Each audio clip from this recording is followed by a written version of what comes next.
السلام عليكم، عاملين ايه؟ ويا صباح الخير لو بتشوفوا الفيديو الصبح ان شاء الله، ويا مساء الفل لو بتشوفوا الفيديو ان شاء الله بعد الظهر. النهارده عايزه اتكلم معاكم عن يعني خلطات احنا بنستخدمها مع طيورنا. احيانا ما بنبقاش واخدين بالنا ان هي ممكن تسبب لا قدر الله كوارث بالنسبه للطيور. يعني من الخلطات اللي احنا بنستخدمها كتير هي خلطة الليمون مثلا، مع التوم، او الليمون مع الخل، او ليمون مع كركم، او توم وليمون وخل وكركم، والكلام اللي احنا بنعمله مع طيورنا دي. الخلطات دي يا جماعة على قد ما انها يعني ممكن الى حد ما تفيد طيورنا في بدايات الامور، ولكن بتبقى من كارثة الكوارث مع الطيور في بعض الاوقات اذا اسأنا استخدامنا ليها، او كمان استخدمناها غلط، او كمان ما بنبقاش عارفين الجرعات بتاعتها ايه بالظبط، وايه اللي يتخلط مع ايه يسبب سميات، وايه اللي يبقى في السيف سايد مش عامل اي تأثير غير الفايدة اللي احنا عايزينها. من غير يعني لك كتير في الفيديو، انا هحاول ان انا اجمع لكم الحاجات دي لان الحاجات دي مهمة قوي قوي، وده هيكون موضوع فيديو النهاردة ان شاء الله. فمج نسكافيه ظريف لطيف كده، او فنجان قهوة، عشان الموضوع ده مهم. ورجاء اللي بيسمع الكلام وبيجري على طول ما بيكملش الفيديو، يعني أنا مش عارفة اقول لكم ايه، يعني الفيديو ده مهم جدا جدا يعني. طيب، خلطة الثوم بالليمون حلوة ما فيهاش مشاكل، ولكن احنا بنستخدمها غلط، وهي استخدامها حديثا بقى غلط. من اهم الخلطات اللي بنعملها هي خلطة الثوم بالليمون. هاخد لكم حاجة حاجة كده، نتكلم عن فايدة كل حاجة عشان الفيديو يمشي بترتيبه. بس الليمون احنا بنستخدمه كمضاد حيوي طبيعي، فيتامين سي حلو جدا في الإجهاد الحراري، بنعالج بيه نزلات البرد، وبننشط بيه المناعة، ويعني بيساعد كتير في الأمراض التنفسية، فحلو جدا جدا. كمان جميل ضن. التوم بستخدمه كمضاد حيوي حلو قوي، منشط للمناعة فظيع. قلت مضاد حيوي حلو جدا، مطهر للامعاء. حلو جدا كمان لريش الطيور، بيطلع ريش الطيور حلوة قوي، وكمان طارد للحشرات، وكمان طارد للديدان، والليمون كمان طارد للديدان. منشط عام بالنسبة للطيور حلو قوي برضو. طب ايه بقى يا ضحى المشكلة اللي انت جاية تتكلمي فيها دي؟ استنوا بقى كمان. الخل ما هو حلو قوي برضو للطيور. الخل يعني بنستخدمه احيانا كفاتح للشهية، مطهر للامعاء، بيكبر الى حد ما حجم الزغاليل، دي دراسات حديثة.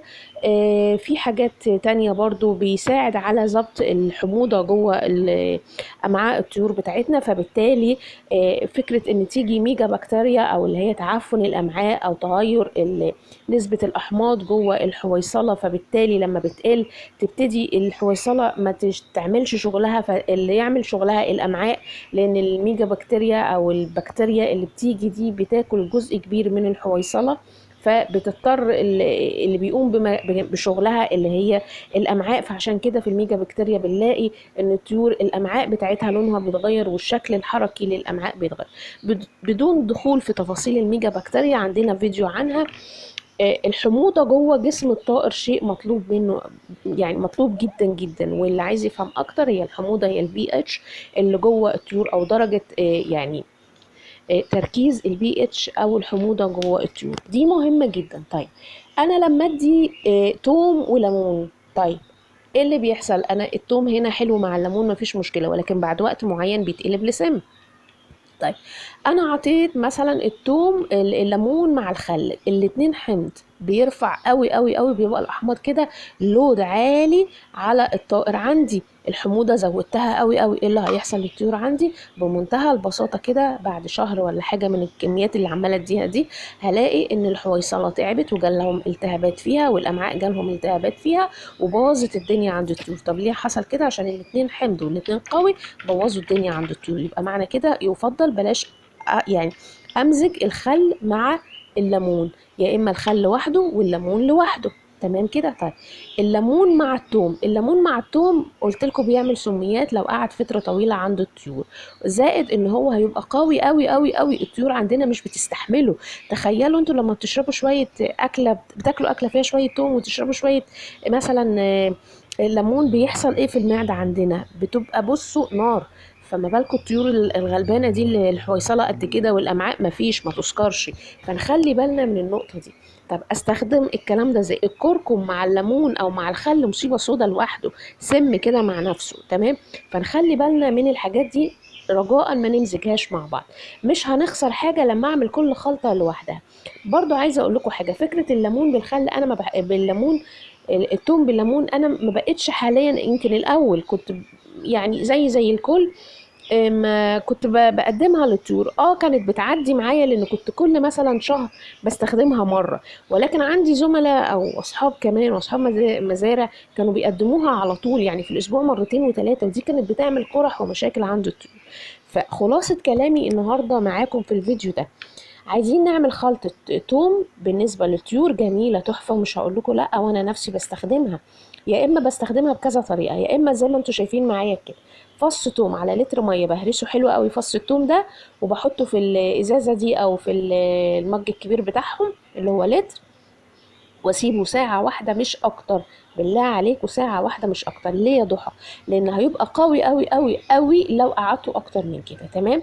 طب انا هرساه ليه؟ علشان اطلع كل المادة الفعالة اللي فيه تطلع على طول في المية ويمتزج، وقبل ما اقدمه لطيوري هرجه رجة زي ما انتم شايفين كده، وهصفيه وابتدي اقدمه لطيوري، وجميل جدا جدا. طيب عايزين نبيته بقى والكلام ده كله، هقول لكم على حل حلو. الازازه اللتر دي هحط عليها فص توم واحد لو عايزين تبيتوه متقطع ومتصفي كده حلو، وهنخليه لتاني يوم بالكتير بالكتير. وهاخد اللتر ده هحطه على لتر تاني ميه فاضيه عاديه، وابتدي اقدمه لطيوري. افضل حاجه ان احنا نقدم الحاجات دي لطيورنا وهي على عطش. بس مش معنى على عطش ان انا اعطشها طول النهار الصبح لان الجو حر. عطشوا الطيور لو عايزين تشيلوا المزاقي من بعد المغرب لغايه تاني يوم الصبح، الساعه مثلا لغايه 6 7 بالكتير. تمام. تحطوا الوجبه بتاعتهم بتاعه الاكل الطري، وبعدين تروحوا حاطين المشروب اللي هو الثوم او الليمون اللي انتوا هتقدموه. مش الثوم بالليمون، الثوم او الليمون. تمام كده. هيبقى كده ان شاء الله كلوا اكلتهم تمام التمام، ودخلوا شربوا الميه بتاعتهم زي الفل. وشوفوا انتوا بقى صحه طيوركم هتبقى عامله ازاي. الثوم كمان انا ممكن احط توم، حته توم صغنونه في حوض استحمام، بيبقى حلو قوي قوي بالنسبه للطيور، بيقضي لي على الحشرات وبينعنش الطيور كده، ومضاد حيوي طبيعي 100%. رجاء رجاء ما تقدموش التوم مخلوط بحاجة تانية، بيبقى فعلا فعلا قاتل بالنسبة للطيور بتاعتنا. التوم مهم ومفيد وفيه مضادات أكسدة ومنشطات مناعة والكلام ده كله حلو، بس استخدموا كل حاجة منهم لوحدها. في كمان عايزه اقول لكم على حاجه، الخل يعني لغايه وقت قريب قوي قبل ما نقرا انا الابحاث دي وقبل ما اتعرض عليا الابحاث دي، كنت يعني بستخدم الخل التفاح، هو كمنشط للمناعه حلو جدا، حلو جدا للكبد، مضادات للاكسده، بيضيع لي مثلا لو في حاجه مرض بكتيري معوي جاي للطيور، بيظبط الدنيا، وبرده بيزود حجم الطيور بتاعتي. بس خدوا بالكم بقى لما تستخدموه كتير مع الطيور بتاعتكم بيتعب الامعاء وبيتعب الحويصله عشان التركيزات اللي فيه، وكمان بقى ممكن يؤدي ان الطائر عندنا يخس شويه. شوفوا بقى العكس اهو جه ازاي. احنا الاول بنديله طيور بتفتح شهيه وبتعمل حاجات كتير، هنزود منه، لا هيجي بقى بالنتيجه عكسيه معانا، وهيقلل قوي، هيقلل من جسم الطيور بتاعتنا، بالرغم ان هو كان بيزود حجم زغاليل، ولكن كان في المعقول. ليه؟ لان كنت بديه على اساس ان هو بيعمل ايه، بيسرع لي الهضم عند الاهالي، فكل ما الهضم يعني شغال كل ما بياكلوا اسرع واكتر، فبياكلوا الزغاليل اكتر. ولكن لو زودت فضلت ادي فترات ورا بعض خل، اكيد لازم جسم الطيور هتخس عندي. اللي ما يخسسش جسم الطيور عندي لو عطيته من وقت للاخر، ولكن برضو بجرعات مظبوطه كده ومعتدله، هو الليمون. الليمون مغذي حلو قوي قوي، فاتح للشهيه برضو الى حد كبير، بيزود حجم الزغاليل، ولكن برضو ما بزودوش. ليه؟ جرب انت او جربي انت، اشربي كده حبه ليمون كل يوم، كل يوم شويه ليمون، هتلاقي في التهابات حصلت في المعده وفي الحموضه زادت عندنا فنخلي بالنا. بس اهم حاجه من الجرعات. طيب هتقولوا لي يا ضحى طب الجرعات كده احنا هنعمل ايه وهنسوي ايه؟ بص، ادوا من كل حاجه انتوا عايزينها من دول، ولكن منفرده مره واحده كل اسبوع، اوكي ضن جميله قوي قوي قوي. تمام. وحاولوا تبعدوا المسافات، يعني مثلا خلوا اول الاسبوع مثلا خل، نص الاسبوع نقطتين ليمون، ما تزودوش الليمون يا جماعه، نص فص الليمون على لتر ميه، خلي بالكم. الخل بندي لو خل مركز بندي 2 سنتي على لتر الميه. لو الخل الطبيعي الخل العادي بتاعنا الاكل بتاعنا هندي تقريبا يعني هنقوله 20 سنتي على اللتر الميه، لان تركيز الخل اللي بنستخدمه في البيت غير الخل الطبيعي اللي هو خل التفاح. فنخلي بالنا من النقطه دي. ادوا الطيور بتاعتكم اللي انتوا عايزينه من الثلاث حاجات دول، ما تخلطوش الثلاث حاجات دول مع بعض رجاء، نخلي بالنا ندي فتره ما بين كل نوع والتاني. الحاجات دي حلوه قوي قوي لو استخدمناها صح. ظبطوا بس طيوركم في الجرعات، هتلاقوا الدنيا مشيت معاكم بقت زي الفل. الكركم على قد ما ليه فوائد على قد ما ليه اضرار. ارجعوا لفيديو اضرار الكركم عندي حلو قوي قوي، فيه معلومات حلوه قوي قوي. اللي عايز يفهم استفاضه اكتر من كده عن اضرار الثوم، في فيديو عن الثوم برضه هيطلع لكم في الاي عندنا في القناه، تقدروا ترجعوا له. الحاجات دي حلوه زي ما انا قلت، استخدموها بعقل واستخدموها صح مع الطيور، هتديكم النتيجه المرجوه. ربنا ما خلقش حاجه تضرنا، ولكن خلطاتنا احنا اللي ممكن تضرنا وتضر طيورنا.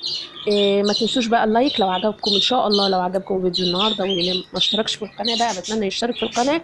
واكتبوا لي في الكومنتات لو اي حد ليه تجربه او اي حاجه ناقصه في الفيديو ما خدتش حقها، اكتبوا لي في الكومنتات.